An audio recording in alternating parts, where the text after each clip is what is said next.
नमस्कार दोस्तों, स्वागत है आप सभी लोगों का एक बार फिर से आपके अपने चैनल उत्तराखंड ज्ञान कुंभ पर। तो आज आपके लिए कृषि विज्ञान यानी एग्रीकल्चर के कुछ महत्वपूर्ण प्रश्नों को लिया गया है।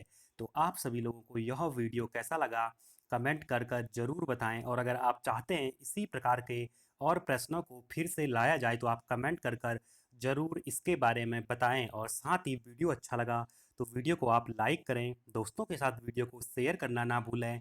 और साथ ही में अगर आपने चैनल सब्सक्राइब नहीं किया तो चैनल को सब्सक्राइब कर दें, जिससे कि आपको ऐसे वीडियोज लगातार मिलते रहें। तो आज का आपका जो पहला प्रश्न है वह है, गोल्डन राइस किसका स्रोत है? तो आपको बताना है कि जो गोल्डन राइस है यह किसका एक समृद्ध स्रोत है। और आप लोगों का सही जवाब होगा विटामिन ए। तो जो आपका गोल्डन राइस है यह आपका विटामिन ए का एक महत्वपूर्ण स्रोत माना जाता है। इसके बारे में जो महत्वपूर्ण जानकारी आपको ध्यान में रखनी है कि जो आपका गोल्डन राइस यानी सुनहरा चावल है यह चावल की एक प्रकार की आपकी किस्म है। इसमें आपका विटामिन ए प्रचुर मात्रा में पाया जाता है। जहाँ पर आपकी विटामिन, जिन क्षेत्रों में विटामिन ए की कमी होती है वहाँ पर इस प्रकार के चावल का प्रोडक्शन किया जाता है और सप्लाई की जाती है। इसी के साथ आज का आपका जो दूसरा प्रश्न है वह है, बैंगनी धब्बा रोग पर्पल ब्लॉच रोग किस फसल से संबंधित है?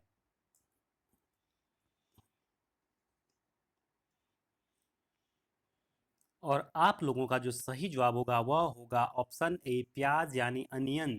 तो आपको ध्यान रखना है जो बैंगनी धब्बा रोग है पर्पल ब्लॉट, यह आपका जो अनियन होता है, प्याज होता है, उसकी फसल से संबंधित एक डिजीज है। और इसके बारे में जो महत्वपूर्ण जानकारी आपको ध्यान रखनी है आप यहाँ पर देख सकते हैं। बैंगनी धब्बा रोग एक फफूंद जनित रोग है। तो अगर आपसे पूछा जाए कि यह किसके कारण होता है तो आपको ध्यान रखना है कि फफूंद के कारण आपका बैंगनी धब्बा रोग प्याज की फसल में प्रायः पाया जाता है। इसी के साथ आपको ध्यान रखना है कि इस रोग के कारण जो प्याज की पत्तियां होती है पहले यह सफ़ेद हल्के भूरे रंग के धब्बे दिखाई देते हैं और बाद में इन धब्बों के बीच में एक बैंगनी रंग हो जाता है। तो इसीलिए इस रोग को बैंगनी धब्बा रोग पर्पल ब्लॉट रोग के नाम से जाना जाता है। तो ये सारी महत्वपूर्ण जानकारी आपको इसके बारे में ध्यान में रखनी है। तो आपको वीडियो पसंद आ रहा है तो वीडियो को लाइक करें, दोस्तों के साथ वीडियो को जरूर शेयर करें।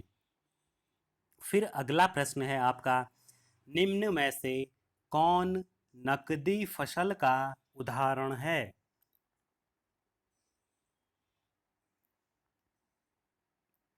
और आपका जो जवाब होगा वह होगा ऑप्शन डी, ये सभी। तो आपका कॉफ़ी हो गया, जूट हो गया और कपास, ये तीनों के तीनों नकदी फसल के उदाहरण है। और जो नकदी फसल होती क्या है तो इसके बारे में कुछ महत्वपूर्ण जानकारी जो आपको ध्यान में रखनी है तो आप यहाँ पर देख सकते हैं। नकदी फसल वे फसलें जिन्हें किसानों द्वारा लाभ अर्जित करने के लिए उगाई जाती है। तो एक प्रकार से आपको ध्यान रखना है कि वे फसलें जिन्हें जो फार्मर्स होते हैं अपने बेनिफिट्स के लिए आपका जो है प्रोडक्शन करते हैं जिनका, उन्हीं को आपका नकदी फसल कहा जाता है। और साथ ही में आपको ध्यान रखना है कि इन फसलों को जो किसान होते हैं वो अपने पर्सनल यूज यानी व्यक्तिगत उपयोग के बजाय बिक्री के लिए उगाते हैं। तो इनका जो प्रोडक्शन होता है उसके बाद सीधे जो फार्मर्स होते हैं इनका जो है डिस्ट्रीब्यूशन वो मार्केट में कर देते हैं। तो ये उनके व्यक्तिगत उपयोग के लिए न होकर डायरेक्ट मार्केट के लिए ये फसलें उगाई जाती है। फिर आज का आपका जो अगला प्रश्न है वह है, आईसीएआर की स्थापना कब की गई?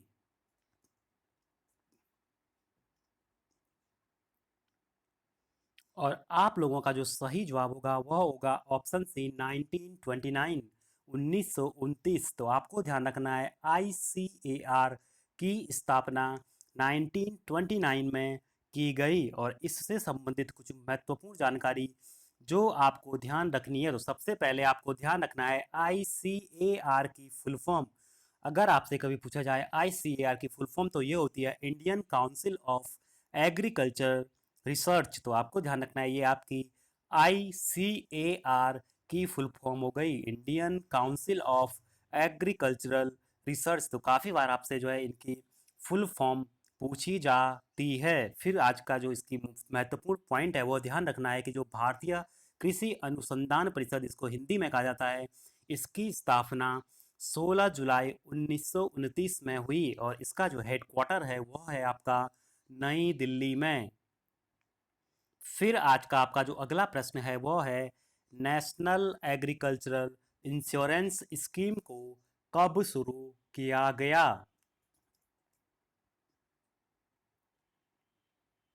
और आपका सही जवाब होगा ऑप्शन ए 1999 यानी 1999 में आपकी नेशनल एग्रीकल्चर इंश्योरेंस स्कीम को शुरू किया गया। तो आप लोग अगर चाहते हैं कि इसी प्रकार के और प्रश्नों के वीडियोज बनाए जाए इसी प्रकार के, तो आप कमेंट कर इसके बारे में ज़रूर बताएं। फिर आज का आपका जो अगला प्रश्न है वो है भारत में सबसे पहले सिंचाई आयोग का गठन किस वर्ष किया गया था?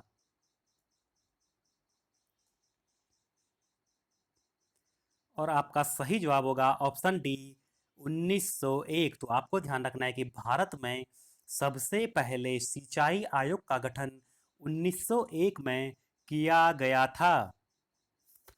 फिर आज का आपका जो अगला प्रश्न है वो है गेगला रोग किस फसल से संबंधित है?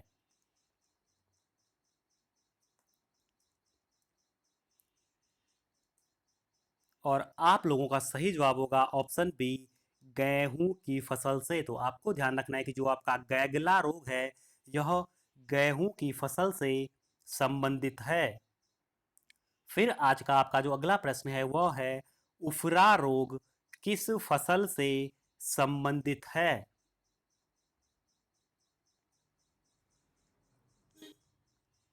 और आप लोगों का सही जवाब होगा ऑप्शन ए धान यानी राइस। तो आपको ध्यान रखना है कि जो उफरा रोग है यह आपका धान की फसल से संबंधित है।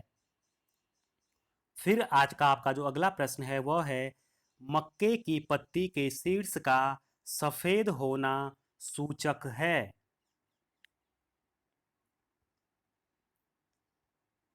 और इसका जो सही जवाब होगा वो होगा ऑप्शन बी जिंक की कमी। तो अगर मक्के की खेती में अगर आपकी जिंक की कमी होती है तो जो मक्के की पत्तियां होती है इसका जो सीड्स होता है वो आपकी सफेद होने लगती है।